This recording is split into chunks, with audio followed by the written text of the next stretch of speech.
2 years before Cherokee Bill tried to shoot his way off of Murderer's Row in the Fort Smith jail with a pistol that had been smuggled in by a friend, he was a 17-year-old kid whose life changed forever during the Harvest Dance at Fort Gibson in Oklahoma Territory. Fort Gibson sat near the Big Fork in the Arkansas River, just above the growing town of Muskogee and just inside the border of the Cherokee Nation in the eastern part of the territory. The entire eastern section of Oklahoma Territory was home to the nations of the Cherokee, Creek, Chickasaw, Choctaw, and Seminole.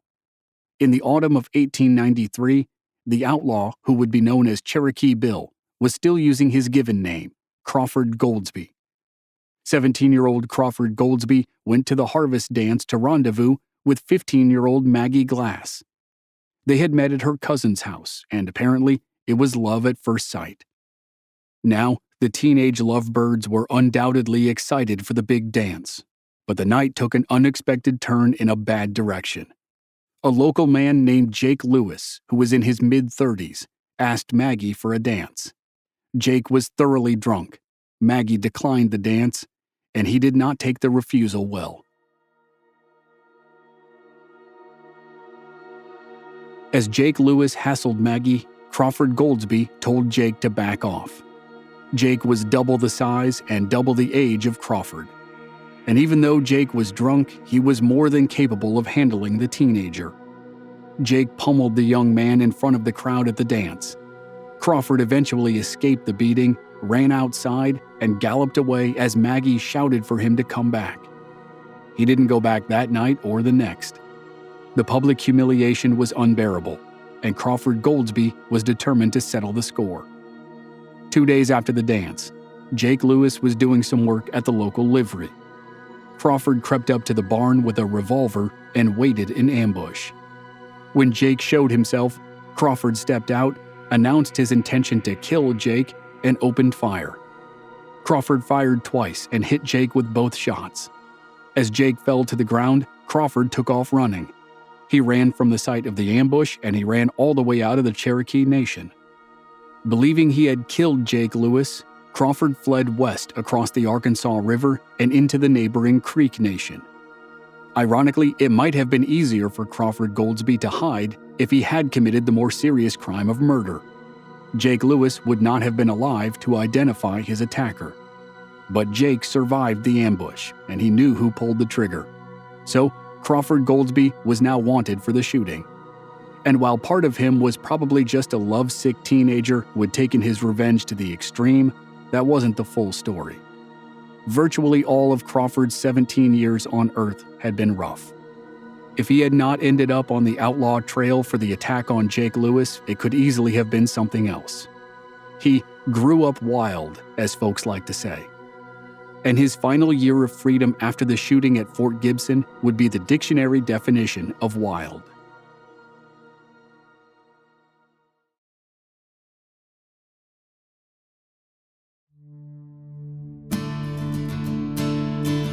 From Black Barrel Media, this is Legends of the Old West. I'm your host, Chris Wimmer, and this season we're telling the stories of 6 outlaws. They're horse thieves, bank robbers, train robbers, and gunfighters. This is Episode 2, Cherokee Bill, A Most Violent Year.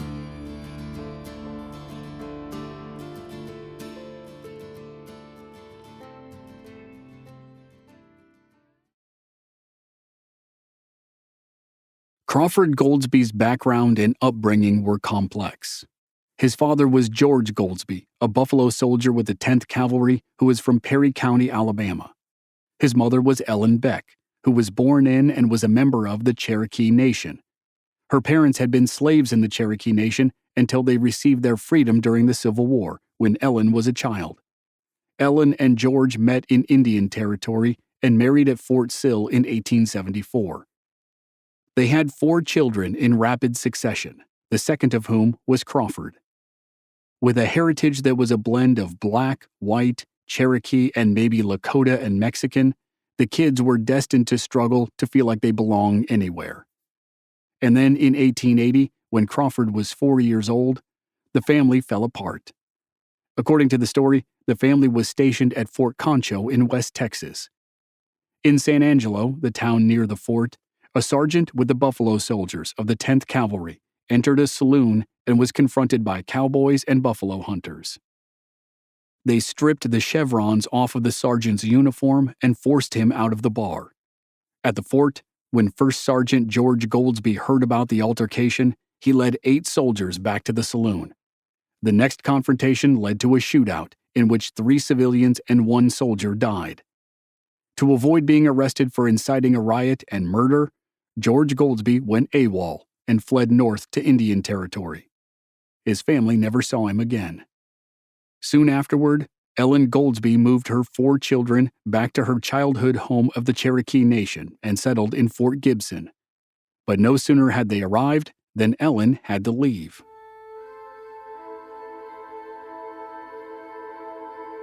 Ellen Goldsby worked as a laundress for the Army. She traveled from fort to fort doing laundry. For the better part of 3 years, she was away from home. When she was gone, a woman named Amanda Foster cared for the 4 Goldsby children at Fort Gibson. When Ellen Goldsby returned, she wanted her eldest son, Crawford, to have more opportunities than menial labor or the Army. She sent Crawford to school in Kansas for 3 years, and then to Pennsylvania to the notorious Carlisle Industrial School for Indians, commonly called the Carlisle Indian School. The goal of the school was to strip Native American children of their culture and customs and assimilate them into white Christian society, a guiding principle which was embodied by the unofficial slogan, "Kill the Indian, save the man." Crawford Goldsby endured 2 years at the school until he returned to Fort Gibson at the age of 12. When he got back, he learned that his mother had married a man named William Lynch. So now, Crawford's father had vanished when he was 4. His mother was gone for a long stretch of time after that. Then he went to school in Kansas and Pennsylvania, and when he returned home, there was a new man living in the house. To no one's surprise, Crawford did not get along with his stepfather. At age 15, Crawford left the house and moved in with his older sister and her husband. There are accounts which say the husband was physically abusive, so that could have been a bad environment as well. The arrangement lasted 2 long years, until Crawford moved out and took work on a local ranch. Crawford Goldsby was 17. It was the autumn of 1893, and it was the harvest dance at Fort Gibson. Crawford took a beating from Jake Lewis and was humiliated in front of Maggie Glass. In a fit of revenge, Crawford shot and wounded Jake Lewis and fled to the Creek Nation. Jake identified his attacker, and the law in the Cherokee Nation swore out a warrant for Crawford's arrest. But Crawford Goldsby successfully evaded the law, and in the Creek Nation, he encountered 2 brothers, Bill and Jim Cook, who were also running from the law.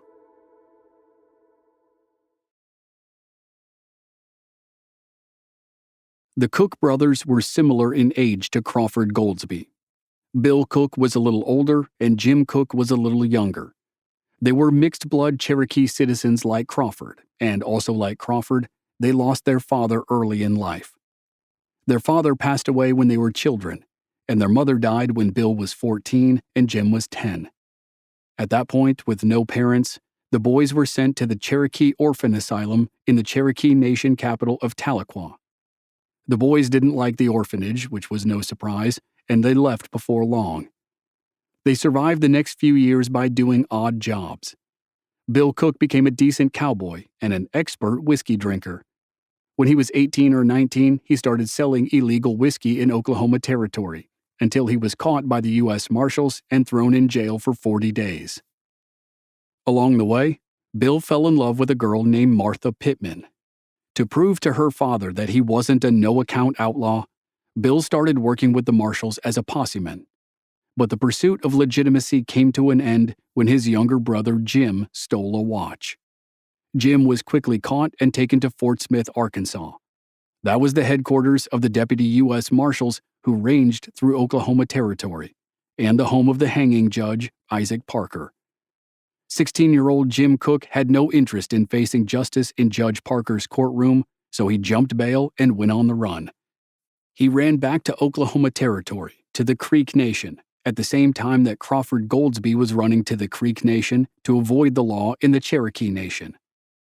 When Bill Cook learned that his brother had been arrested and charged with grand larceny and had then escaped Fort Smith, Bill abandoned his job with the marshals and rushed to the Creek Nation in search of his brother. Bill found Jim, and they both found Crawford Goldsby. And since they all needed money, they quickly settled on a goal which was not illegal but made them permanent outlaws nonetheless.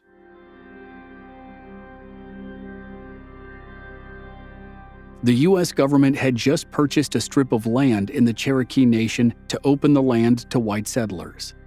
After the purchase, each Cherokee citizen was entitled to $265.70. Crawford Goldsby and the Cook brothers were Cherokee citizens, and they were entitled to payment.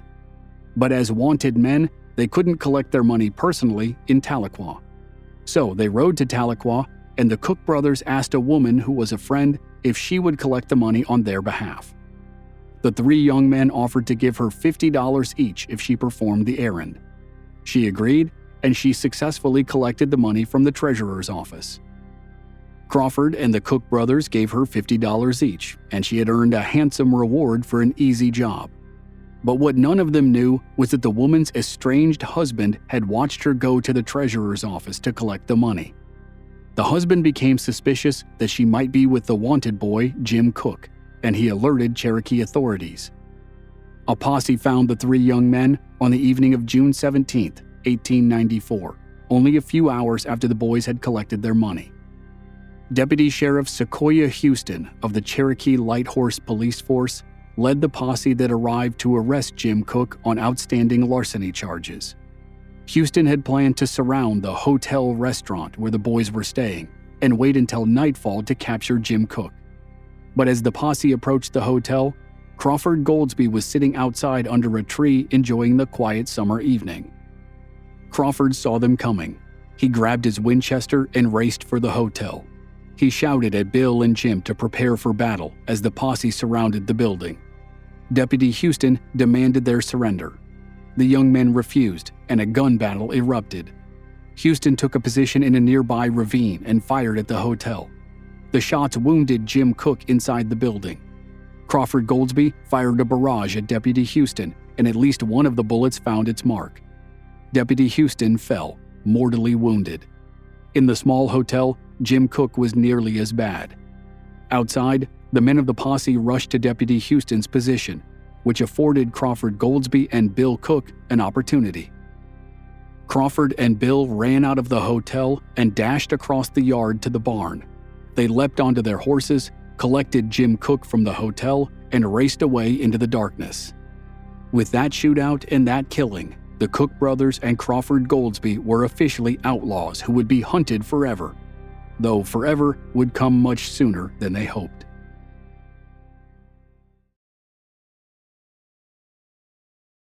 Crawford and the Cook brothers made it 20 miles down the road from Tahlequah to Fort Gibson. They found a doctor and forced him to dress Jim's wounds.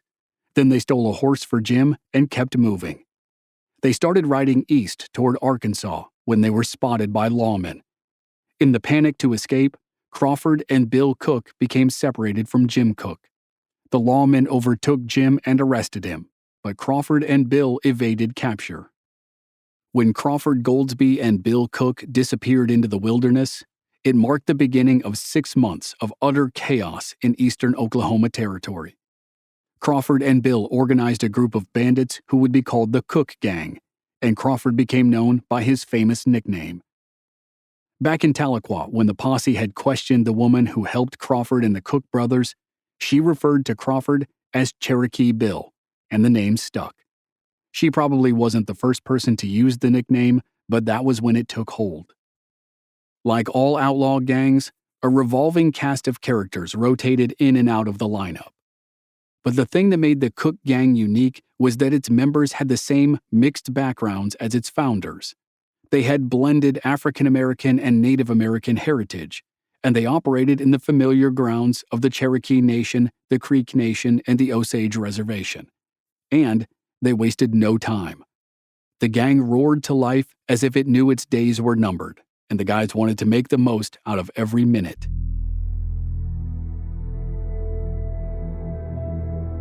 On July 2, 1894, the gang raided a mercantile shop in the Creek Nation. 3 days later, the gang hit a railroad depot in Newada, north of Tulsa, on the Osage Reservation. Less than 12 hours later, the gang held up the Muskogee to Fort Gibson stage and relieved the passengers of their money and watches. 1 hour later, they robbed William Drew, a prominent Cherokee man, of $80, his belt, and his pistol. In mid-July, Bill Cook found out that a large amount of money was coming into Red Fork, south of the city of Tulsa, on a train from Frisco, Texas. Bill Cook, Cherokee Bill, and 4 other gang members decided to greet it upon its arrival. When the train pulled in, Bill Cook and Cherokee Bill stormed the express car while the others held the engine crew hostage. The large amount of money turned out to be $15, plus the bonus prize of a box of cigars and whiskey. 2 weeks later, at the end of July, the gang ventured as far west as it dared. On July 31st, 5 heavily armed men rode into the small town of Chandler on the trail between Tulsa and Oklahoma City. The 5 men dismounted in front of the Lincoln County Bank, stepped inside, and drew their weapons. The teller fainted, and the outlaws collected around $500 with little effort. Outside, J.B. Mitchell, a barber who worked across the street from the bank, saw the robbery and shouted the alarm. As the bandits exited the bank, Cherokee Bill raised his rifle and fired. J.B. Mitchell fell dead in the street, but his alarm raised the town. A citizen ran to the courthouse and alerted the sheriff. During the gang's escape from town, the sheriff and others opened fire, and someone hit gang member Elmer Lucas. Elmer fell from his horse and was captured. Under intense interrogation, he named everyone in the gang and admitted to the Red Fork train robbery. It took just 2 days for a posse of lawmen to find the gang. The 5 from the Chandler robbery had rendezvoused with the others at the house of a friend. On August 2nd, the posse surrounded the house where the gang was hiding. Both sides opened fire and exchanged about 40 shots in a heated firefight. When the shooting stopped, 2 gang members, Lon Gordon and Henry Munson, were dead. One, Ad Berryhill, was captured, and the other 4, Cherokee Bill, Bill Cook, Thurman Baldwin, and Buck Snyder, escaped the house. For Cherokee Bill and Bill Cook, it was their second shootout with lawmen in less than 2 months in the summer of 1894. And as they quickly demonstrated, the brush with the law had no effect on their plans.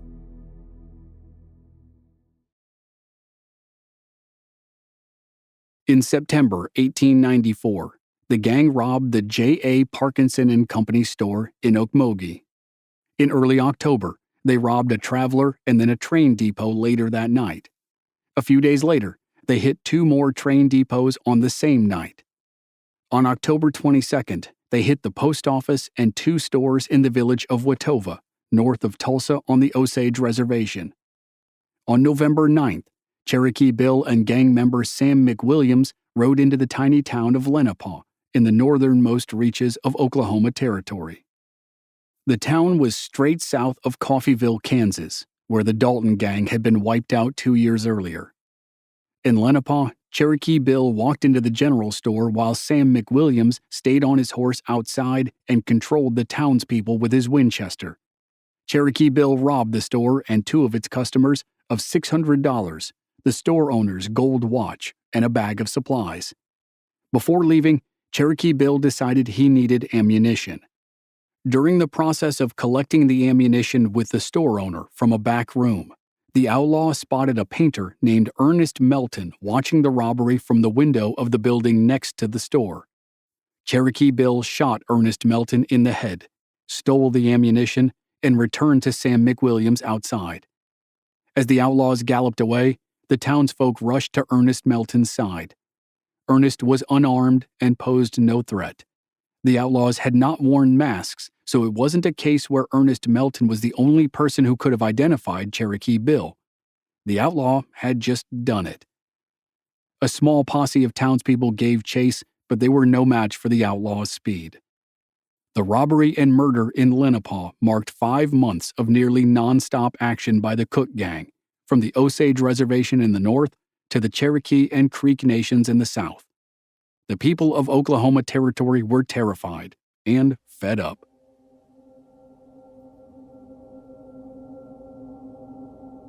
Nearly 5,000 citizens signed petitions begging President Grover Cleveland for protection.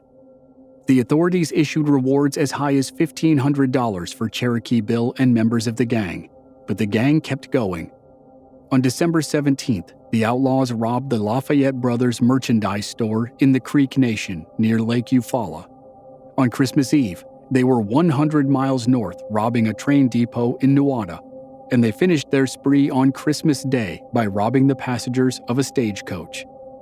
That was how Cherokee Bill and the Cook gang closed the year, with 6 straight months of robbery and murder from July to December. There had been at least 14 robberies and at least 2 killings. But as abruptly as the spree began, it stopped.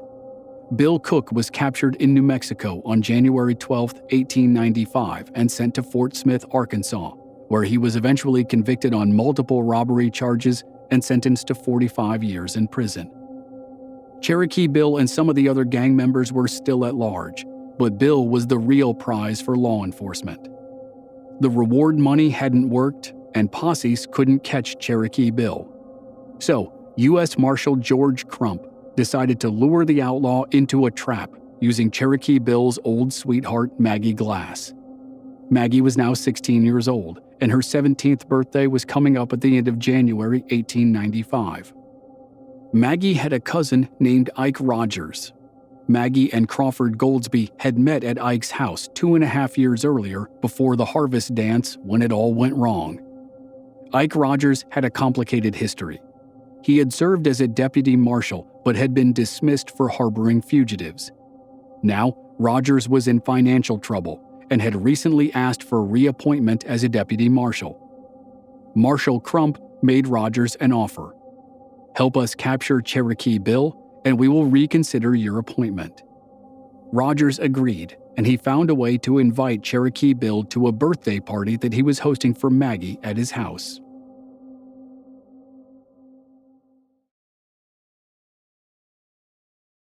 Maggie Glass and Cherokee Bill were both suspicious of Ike Rogers' invitation, but they both attended the party on January 29, 1895.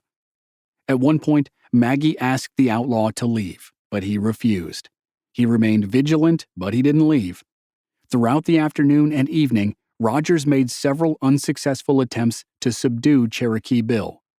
Rogers suggested Bill lay his weapon aside, and Bill refused. Rogers offered Bill a glass of whiskey, which was secretly laced with morphine, and Bill refused to drink. Cherokee Bill slept lightly and awakened whenever Rogers approached. The hours ticked by, and Rogers started to panic. Cherokee Bill would probably leave the house sometime after daybreak, and Rogers needed to do something. In the morning, Rogers saw his chance. When Cherokee Bill lit a cigarette from the fireplace, Rogers struck Bill across the back of the head with an iron poker. Cherokee Bill dropped to his knees, stunned but still conscious. Rogers and his neighbor, Clint Scales, fought with the wounded outlaw and subdued him long enough to apply handcuffs. Rogers and Scales bound Bill's feet with baling wire and placed him in a wagon. They drove him to the train station and handed him over to Deputy Marshal Bill Smith. Several hours later, Cherokee Bill was in Fort Smith, Arkansas, with an appointment to visit the courtroom of Judge Isaac Parker. At the end of February 1895, Crawford Goldsby, alias Cherokee Bill, had just turned 19 years old, and he went to trial for the murder of Ernest Melton, the man who had witnessed part of the robbery of the general store in Lenapaw 3 months earlier. Crawford's mother, Ellen, secured the legal services of J. Warren Reed, one of the most renowned defense attorneys in Fort Smith. Reed put up a good fight, but in a lightning-fast 2-day trial, a jury found Crawford Goldsby guilty. The outlaw sat in jail for 6 weeks awaiting his sentence, and it came on Saturday morning, April 13, 1895. Judge Parker delivered a scathing condemnation before announcing the sentence. He said, "From the evidence in this case, there can be no doubt of your guilt. That evidence shows a killing of the most brutal and wicked character. Melton was the innocent, unoffending victim of the savage brutality which prompted the robbery and murder. Judge Parker, who was nicknamed the hanging judge for the number of times he imposed a death sentence, surprised no one by sentencing Crawford Goldsby to death by hanging. The execution was supposed to happen 8 weeks later, on June 25th, but it was delayed while the case worked its way through the appeals process. As the original date came and went, Crawford Goldsby sat in his cell on the first floor of the 3-story jail in Fort Smith. The first floor was for the condemned, and it was known as Murderer's Row. While the weather grew hotter and summer dragged by, the prison guards noticed Crawford behaving erratically. On July 10th, a supervisor ordered a search of all the cells. The guards found 9 .45 caliber cartridges in Crawford's cell. In the crude bathroom on the first floor, they found a .45 caliber revolver hidden in a bucket of lime. No one knew for sure how the gun and bullets had been smuggled into the jail, but it was a scary development. Sadly for guard Lawrence Keating, he and the other guards failed to find a second loaded revolver and additional ammunition, which had been hidden behind a loose stone in the wall of Cherokee Bill's cell.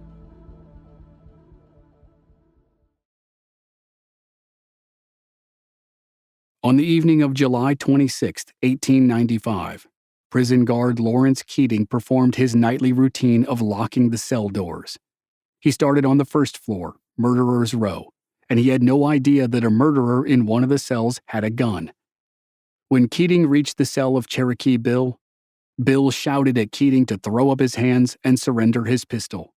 Instead, Keating reached for his gun. Cherokee Bill fired twice. The first shot hit Keating in the stomach and spun him around. The second shot hit Keating in the back as Keating stumbled away. 4 guards heard the shots and rushed to Murderer's Row. They opened fire on Cherokee Bill, and the scene turned into a sustained gun battle on the first floor of the jail. The noise must have been deafening as more than 100 shots were fired. Smoke filled the air, men screamed, and bullets ricocheted off the walls and the iron bars of the cells. Eventually, an inmate named Henry Starr negotiated with Cherokee Bill to surrender. Starr convinced Bill to turn over his revolver with the promise that the guards wouldn't kill him. Cherokee Bill agreed and handed the gun to Starr, who passed it to the guards. The only serious casualty of the gunfight was Lawrence Keating, who died from his wounds. Cherokee Bill now faced a second murder charge, this time for killing a federal officer during an escape attempt. Cherokee Bill was tried for the murder of Lawrence Keating on August 8, 1895, and found guilty. On August 10th, he was sentenced to death for the second time.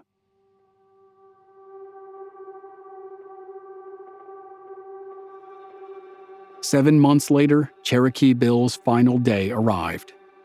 According to reports from other prisoners, Bill spent his time singing and whistling, showing no fear or remorse. He had turned 20 years old on February 8, 1896, and his execution was scheduled for March 17th. Judge Isaac Parker characterized Cherokee Bill as a bloodthirsty mad dog who killed for the love of killing. Fort Smith executions drew large audiences, and the hanging of a notorious outlaw like Cherokee Bill was not to be missed. Late in the afternoon of March 17, 1896, deputy marshals escorted Cherokee Bill, real name Crawford Goldsby, to the gallows for his date with the hangman's noose. Crawford's mother Ellen, his sister Georgia, and his younger brother Clarence were there, as well as a few other supporters. The condemned man was offered the chance to speak any final words. According to the legend, he said, "I came here to die, not to make a speech." Though another popular version was, "This is as good a day to die as any." It was all over a few minutes later. Crawford Goldsby's mother Ellen and sister Georgia took his body by train to Fort Gibson. He was buried in what was then called the Cherokee National Cemetery, later renamed Citizens Cemetery of Fort Gibson. Crawford Cherokee Bill Goldsby was the last famous hanging from the court of the hanging judge Isaac Parker. The final hangings from Parker's court happened on July 1st, 4 months after Cherokee Bill's execution. By that time, Judge Parker was showing the effects of a long illness. 2 months later, on September 1st, the U.S. Congress removed Oklahoma Territory from the jurisdiction of Judge Parker's court, which effectively ended his long reign as the final arbiter of justice for the territory. Over the course of his 21-year career, he sentenced 160 people to death, and 79 of those sentences were carried out. Judge Isaac Parker died on November 17, 1896, 8 months after the execution of Cherokee Bill. And the final coda of the Cherokee Bill story happened 5 months after the death of Judge Parker. On April 20, 1897, Ike Rogers, the man who had captured Cherokee Bill, stepped off the train at Fort Gibson. Clarence Goldsby, Cherokee Bill's younger brother, shot and killed Ike Rogers in the last act of revenge.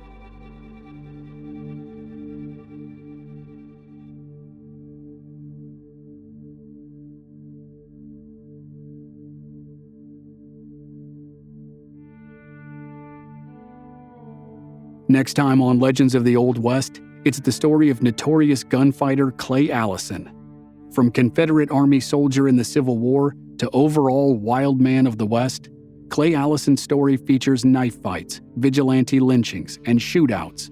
And all of that was before tensions rose in Dodge City between Wyatt Earp and Clay Allison to the point where there was nearly a war in Dodge. Clay Allison's story is next week on Legends of the Old West.